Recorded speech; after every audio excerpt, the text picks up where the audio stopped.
Aja setugel. Tuli kulinakno dibablas nasi sak. Nggih mboten tekan ngisor niku ming setugel tok, jebule ngisore beda. Ralah. Rika sih ming setugel. Berarti ngisuk maning kudu tekan ngisor niku nggih. Kudu dikabehna. Nggih le maca kudu kabeh tekan ngisor. Iya kaya kowe dadi ora keliru. Tuli disawang ora kepenak maring mata. Ayo.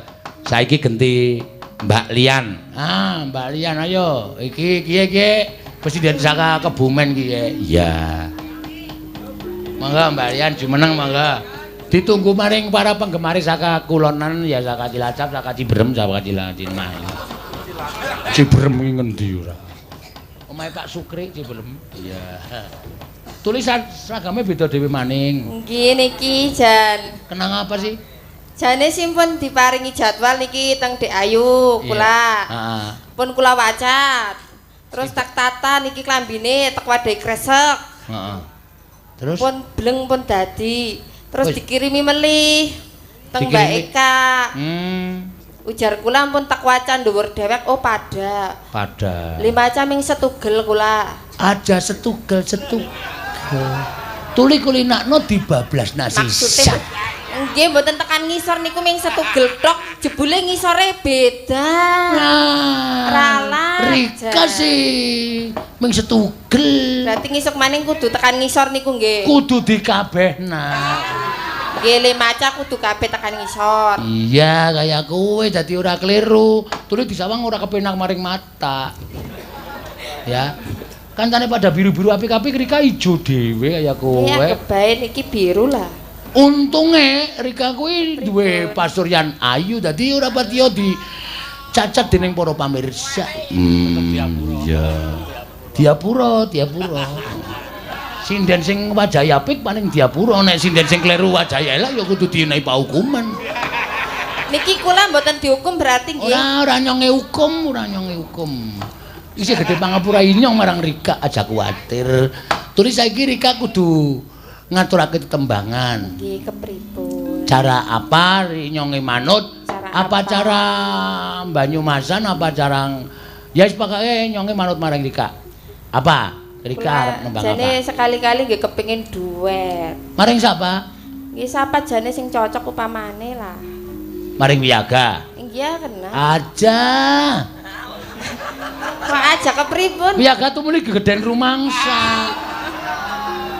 Nek diajak duet, tuli Wiyaga terus mengko WA-ne Rika terus tangtung ngarep ngapalna alasane ngapalnya syair lagu ning sejatine sanabab sing ora prayoga. Bagong wasis tenan omongane. Aja karo Wiyaga aja. Siji aja karo Wiyaga, loro aja karo Dalang. Oh iya. Lho. Mboten kalih Dalang. Nyong-nyonge ora gelem duet maring sinden, nyonge kapok. Mau benjenengan duet kalih Mbak Eka kok. Iya ya. Ya iya. Masa karo nyong ora? Mosok bar karo Eka karo Rika. Ya ora apa-apa. Aja kaya kowe. Kowe lindri. Wah, kok nendang barang ki ngopo to ki? Bingung ngene. Aja sing duet lah, aja sing duet. Sing biasa bae lah kaya kowe. Sing tetembangane sing biasa bae. Tuli nyonge seneng maring tembang Rika sing nyong nangis gawer-gawer kaya kowe. Iya.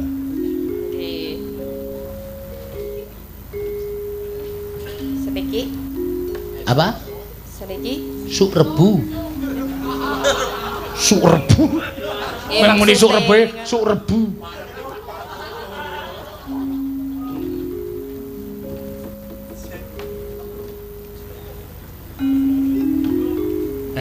Nona. Untune kok kemilap apa sih? Apa? Kae jenenge dibehel. Oh, dibehel. Kapan le ngecor? Lho. Dibehel kok kapan le ngecor ora? Dibegel to dicor wis beres to. Aja ngruruhi wong dikayani iki. Jenengan tuli dereng ngerti. Apa? Ya kasihate wong dibehel. Loh, kasihate apa sih? Ya ana lah. Garwane mboten dibehel, Mbok. Mboten. Lah, ngenjang kan dibehel ibune. Wis tau tuli bojo nyenyong tak kon behel. Kepripun? Tuli bar mangan gudangan ki cangkeme tukul werna-werna. Ana sledri, ana loncang, ana wortel. Cemantel iki. Ki sop kok ning cangkem sih? Lambene bagus. Ya, mangga. La Biyen inyong isih cilik.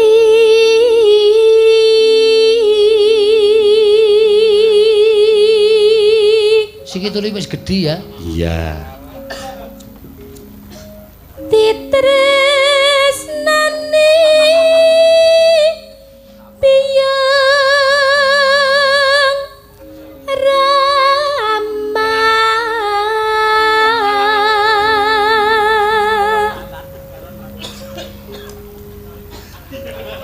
dipun gendong kewer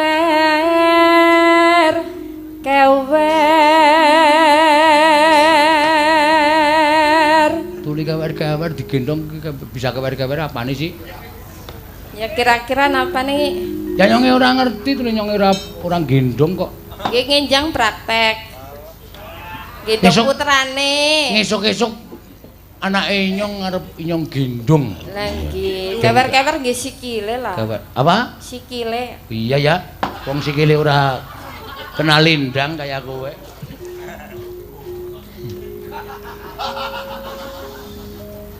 Rina wangi dipun Geraji. Hus. Amudar. Kudang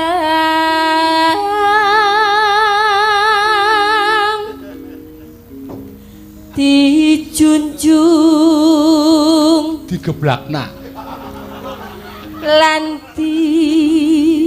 sawah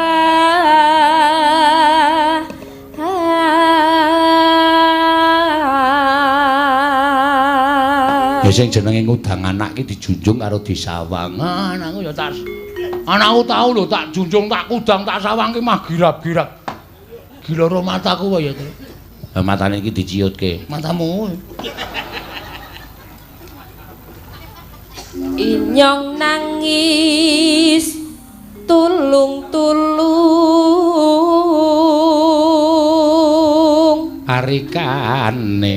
Parikane banyu masak. Tiba napa Mbak Lian? Apa? Napa nggih? Lah apa? Napa boten nanten pamundutan malih niki? Wis ora ana wis jamene pada turu kabeh. Podang kuning mawon. Podang kuning. Yen lewat aku kelingan. Lho. Maksudnya podang kuning iki mencok ning gubuk asmara. Oh iki nek salah kok alasane iki gawe alasan kok. Heeh kuwi wong akeh kok podange kuwi. Heeh to. Sarombongan. Ya. Esuk awan karang meh padha itu. Ah iya. Nggih napa teng gubuk mawon? Apa? Teng gubuk nggih kenging. Aja kaya kowe. Tulis sinden ayu-ayu sabane gubuk. Iya. Podang kuning bae wis kepenak aja pindah ning gubuk. Kula mboten teng gubuk nek kula. Iya aja. Nggih teng pom. Hah?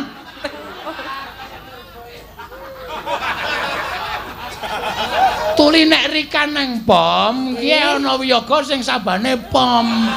Napa enten? Ana. Sinten sing sabane? Kiye sing bonang penerus kiye? Kiye nek kalasan karo bojone nggawa sandangan Jawa saline neng pom. Nek wingi enten niku kru streaming sing teng pom. Ya terus turune nang sawah barang nek terus. Iya. Ya wis ya. Esuk awan, mangga. Esuk awan ning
Matur suwun, Mbak. Lian Lindu, Lian Sindu, Lian Sindu. Lian Lindu.